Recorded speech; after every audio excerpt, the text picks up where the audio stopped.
Hi dears, in this video I will explain how to use an inhaler properly. As you can see, this is a Ventolin Evohaler. So let me explain step by step how to use correctly. So you will remove this cap from the device. You will shake it well before using.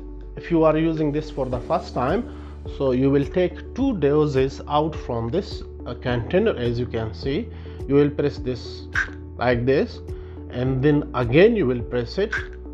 So if there is any contaminant inside the Evohaler, so it will be removed and your device is working properly. Now before taking the Ventolin Evohaler dose, what you will do, you will exhale, you will breathe out, and then you will keep this in your mouth between your teeth, but you will not bite it, and you will close your lips.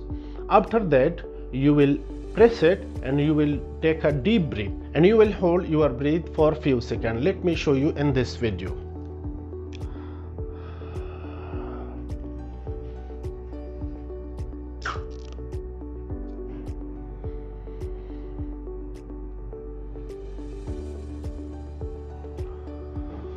Like this.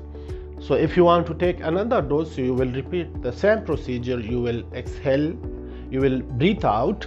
After that, you will keep this in your mouth, press this punctuation and take a deep breath and hold your breath for few seconds. So this is all about how to use a Ventolin inhaler properly. Please subscribe to my channel. Stay safe and healthy.